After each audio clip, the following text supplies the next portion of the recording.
నమస్తే, నేను Prem. Welcome to Khyati connects. Andhra Pradesh రాజకీయాలు మళ్లీ హీటెక్కుతున్నాయి. త్వరలోనే లోకల్ వార్కు నగారా మోగబోతుంది. అక్టోబర్ నెలలో స్థానిక సంస్థల ఎన్నికలు జరగనున్నాయని ఎన్నికల కమిషన్ హింట్ ఇచ్చింది. ఈసారి స్థానిక ఎన్నికల్లో ఈవీఎంలకు చోటు లేదు. కేవలం పాతకాలం నాటి బ్యాలెట్ విధానంలోనే ఎన్నికలు జరగబోతున్నాయి. పంచాయతీలే కాదు, మున్సిపల్ కార్పొరేషన్ ఎన్నికలు కూడా బ్యాలెట్ పేపర్తోనే అని ఎస్సీసీ డిసైడ్ అయినట్లు తెలుస్తోంది. అసలు ఈవీఎంలను ఎందుకు పక్కన పెట్టారు? ఏపీలో అసలు సరిపడా బ్యాలెట్ బాక్సులు ఉన్నాయా? పొరుగు రాష్ట్రాలను ఎస్సీసీ ఎందుకు బతిమలాడుకుంటుంది అనేది ఇప్పుడు చూద్దాం.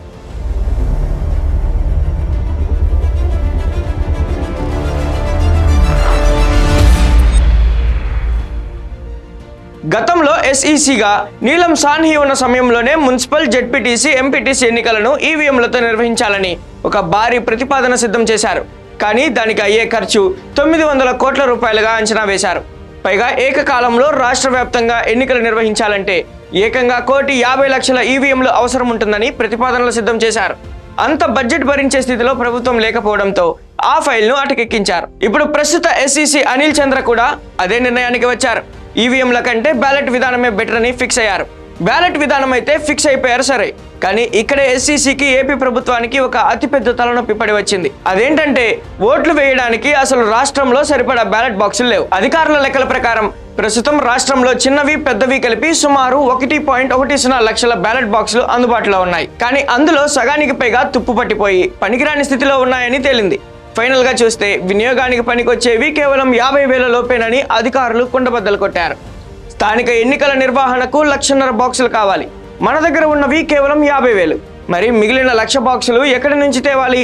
ఇక్కడే ఎస్సీసీ ఒక మాస్టర్ ప్లాన్ వేసింది. బ్యాలెట్ బాక్సుల కొరత తీర్చడానికి ఏపీ ఎస్సీసీ పొరుగు రాష్ట్రాల తలుపు తట్టింది. తమిళనాడు, తెలంగాణ, కర్ణాటక రాష్ట్రాల ఎన్నికల సంఘాలకు ఎస్సీసీ లేఖలు సంధించింది.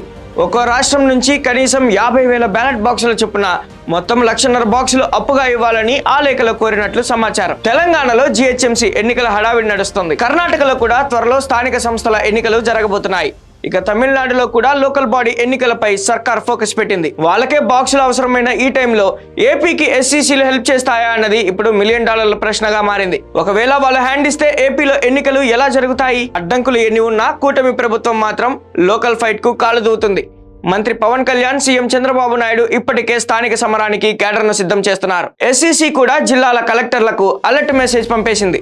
వార్డుల విభజన, ఓటర్ల లిస్టు సవరణలపై స్పీడ్ పెంచారు. మున్సిపల్ అధికారులు బ్యాలెట్ పేపర్ల ముద్రణకు టెండర్లు, కొనుగోళ్లు స్టార్ట్ చేసేశారు. అయితే ఈ ఎన్నికలు ఒకేసారి కాకుండా 3 విడతల్లో జరగబోతున్నాయని తెలుస్తోంది. మొదటి విడతలో ఎంపీటీసీ, జెడ్పీటీసీ ఎన్నికలు, రెండో విడతలో మున్సిపల్ కార్పొరేషన్ ఎన్నికలు, మూడో విడత గ్రామ పంచాయతీ ఎన్నికలు నిర్వహించేలా ఎన్నికల కమిషన్ ఏర్పాట్లు చేస్తోంది. చూశారుగా, ఒకవైపు ప్రభుత్వం, ఎస్సీసీ స్పీడ్ గా సన్నాహాలు చేస్తున్న బ్యాలెట్ బాక్సుల కొరత ఇప్పుడు అతిపెద్ద అవరోధంగా మారింది.